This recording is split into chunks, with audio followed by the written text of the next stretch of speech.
untuk mencegah magang perusahaan menaiki kendaraan orang lain secara gratis. Gadis sengaja bersepeda ke tempat kerja. Namun, magang melihatnya dan bertanya dengan suara keras kepada gadis. Jika tidak mengemudikan mobil, bagaimana dia bisa pulang setelah bekerja? Gadis merasa sangat marah mendengar itu. Karena sejak magang datang ke perusahaan 3 bulan yang lalu, dia terus-menerus tanpa malu menaiki kendaraan orang lain secara gratis. Selama 3 bulan ini, dia tidak mengeluarkan sepeser pun untuk biaya bahan bakar. Dia juga menghabiskan semua camilan yang disimpan gadis di mobil. Gadis tidak bisa menahan diri lagi dan akhirnya memikirkan ide ini. Melihat magang yang sangat marah, gadis yakin bahwa dia tidak akan menyerah begitu saja. Jadi, saat pulang kerja, dia menemui petugas keamanan untuk memanggil pemantauan CCTV dari garasi. Dalam pemantauan, magang sedang mengumpat di samping tempat parkir gadis. Dia bersumpah akan membuat gadis membayar harganya. Gadis melihat dan telah menyalin pemantauan sebelumnya. Kemudian, keesokan harinya, dia datang ke kantor tanpa menunjukkan ekspresi. Dan hasilnya tidak mengecewakan gadis itu. Saat itu, magang sedang mengeluh kepada rekan-rekannya. Dia mengatakan bahwa dia tidak tahu apa yang salah, yang membuat gadis itu sangat terfokus padanya. Sekarang dia benar-benar takut berjalan pulang setiap malam. Rekan-rekan kerja mendengar dan langsung marah. Mereka berlari menghampiri dan menuduh gadis itu berpikiran sempit.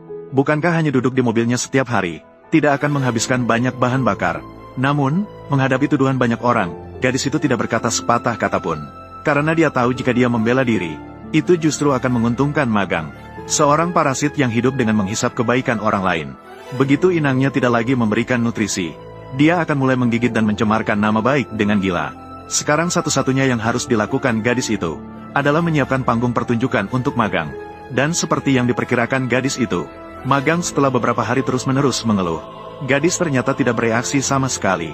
Jadi dia mulai tidak bisa duduk tenang. Pada hari itu, gadis sedang menyiapkan laporan penting.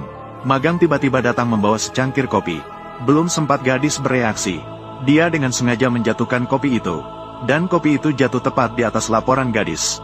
Melihat itu, magang segera meminta maaf kepada gadis dengan suara keras. Suara permohonan maafnya segera menarik perhatian rekan-rekan lainnya. Melihat magang yang tampak sangat menyesal, rekan-rekan pun menyarankan gadis untuk tidak mempermasalahkan. Lagi pula, magang juga tidak sengaja. Gadis mendengar dan dengan lapang dada mengiyakan. Namun, laporan ini adalah yang akan digunakan bos dalam rapat. Sekarang rusak karena magang. Jadi, perlu meminta magang untuk menjelaskan kepada bos. Lagi pula, dia juga tidak sengaja. Percaya bahwa bos pasti akan mengerti. Magang mendengar itu langsung terlihat panik. Karena bos terkenal dengan sifatnya yang pemarah. Jika dia mengakui kesalahan, bisa jadi dia akan dimarahi. Memikirkan hal ini, magang segera mengarahkan tatapan meminta bantuan kepada rekan-rekannya. Namun, tidak disangka kali ini rekan-rekannya justru kompak berdiri di sisi gadis. Lagi pula, tidak ada yang ingin terlibat masalah karena seorang magang. Di bawah dorongan rekan-rekannya, magang hanya bisa menegakkan kepala dan masuk ke kantor bos. Beberapa menit kemudian, magang keluar dengan wajah penuh kemarahan. Lalu menatap gadis dengan marah. Namun gadis melihatnya dan justru tersenyum dengan baik. Lagi pula, pertarungan antara mereka baru saja dimulai. Malam itu, Satpam kembali mengirimkan pemantauan kepada gadis. Tidak disangka, saat itu wanita licik kembali ke garasi. Dan di sampingnya ada sebuah sedan putih yang sudah dikenalnya. Mobil ini hampir sama persis dengan milikku. Gadis melihat dengan heran saat itu. Tak disangka, detik berikutnya magang tiba-tiba mengeluarkan kunci. Dia menggoreskan kunci itu dengan keras ke mobil. Gadis itu tidak bisa menahan tawa saat melihatnya. Karena magang itu menggores mobil orang lain. Wanita ini setiap hari hanya tahu menaiki kendaraan orang lain secara gratis. Dia sama sekali tidak memperhatikan nomor plat mobil gadis itu. Gadis itu kemudian meminta Satpam untuk menyimpan bukti. Besok dia akan memberikan magang itu sebuah hadiah besar. Namun yang mengejutkan gadis itu adalah, keesokan harinya, magang itu tiba-tiba datang ke kantor sambil menangis. Dia mengatakan bahwa dompetnya dicuri orang saat pulang dengan bus semalam. Di dalamnya tidak hanya ada semua tabungannya, tetapi juga semua dokumennya. Namun saat rekan-rekannya sibuk menghibur magang itu tiba-tiba mengubah ekspresinya dan mengarahkan tuduhan kepada gadis. Dia mengatakan semua ini adalah salah gadis itu. Seandainya gadis itu mau mengantarnya dengan mobil, dompetnya tidak akan dicuri. Jadi, secara emosional dan logis, gadis harus menanggung setengah dari kerugian itu. Gadis mendengar dan langsung setuju tanpa ragu. Namun, menanggung setengah masih terlalu tidak adil bagi magang. Untuk membantu magang mendapatkan kembali semua kerugian, gadis memutuskan untuk melapor sekarang juga. Dia percaya dengan pemantauan CCTV di bus, pasti bisa menangkap pencuri itu. Tidak bisa melapor ke polisi. Saya hanya kehilangan sedikit uang. Hal kecil seperti ini mengganggu polisi tidak baik. Benar-benar tidak baik. Bagaimana ini bisa dianggap hal kecil? Uang saku kamu, semua dokumenmu, semuanya ada di dalam sana. Baru saja lewat. Bukankah kamu masih menangis sangat sedih? Apa kamu bilang semua ini salahku? Saya rasa biarkan polisi menilai. Apakah ini benar-benar salahku? Bukankah ini justru baik? Anggap saja ini. Anggap saja aku tidak beruntung. Kamu tidak berani melapor ke polisi. Karena kamu sebenarnya tidak kehilangan uang. Ini dari awal hingga akhir. Adalah kamu yang menyusun dan mengarahkan sendiri. Sebuah pertunjukan yang bagus. Tujuannya adalah untuk menggunakan yang lebih besar. Pemerasan moral. Datang untuk memaksa saya menyerah. Baiklah, memeras saya sedikit uang. Begini. Bagaimana orang ini bisa seperti ini? Suking. Saya hanya tidak ingin memperbesar masalah. Suking, mengapa kamu harus begitu mendesak? Apakah kita masih ingin menjadi rekan kerja? Rekan-rekan kerja bukan orang bodoh. Melihat kamu dalam keadaan seperti ini, tidak mau melapor ke polisi. Semua orang sudah tahu. Benar. Iya, Lin Wei. Kebaikanku. Bukan untuk kamu ambil. Alat untuk memeras. Sebelum meminta uang lagi, sebaiknya pikirkan baik-baik. Kebohongan yang kamu buat sendiri. Apakah bisa dipertanggungjawabkan? Pergi. Menganggap orang bodoh?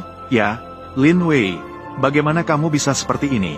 Kami begitu percaya padamu. Kamu bisa menipu kami. Apakah kita masih rekan kerja? Untuk mendapat manfaat. Aku tahu. Saya sudah benar-benar merusak hubungan. Tapi aku juga tahu. Bagi seseorang seperti Lin Wei, jika kamu mundur 1 langkah, dia akan maju 10 langkah. Satu-satunya yang bisa kamu lakukan, itu adalah kaki. Tendang dia kembali ke tempat yang seharusnya. Diselokan tempat dia seharusnya berada. Ternyata itu benar-benar dia. Dia memang menyusun dan mengarahkan sendiri drama pencurian. Bukankah begitu? Dia berakting seperti yang sebenarnya. Iya. Hei. Sudah, bubar. Saya pikir setelah kejadian ini, dia setidaknya akan sedikit menahan diri. Tapi saya masih meremehkan dia. Tak tahu malu dan gila. Seorang egois yang sangat terampil. Dalam kepentingan dan wajahnya sendiri. Setelah menerima 2 pukulan, dia tidak akan merenungkan itu. Dia hanya akan meledak. Keinginan untuk membalas yang lebih kuat. Hei, Zhang, ini saya. Rencana sudah bisa dimulai. Zhang, apakah semuanya sudah diurus? Tenang saja, Kak King. Sudah diatur sejak lama. Detektif wajah hitam, yang di Departemen Pemasaran. Detektif wajah hitam, Saudara Li yang pemarah. Mobilnya parkir tepat di sebelah tempat parkirmu. Mobil kalian berdua terlihat persis sama.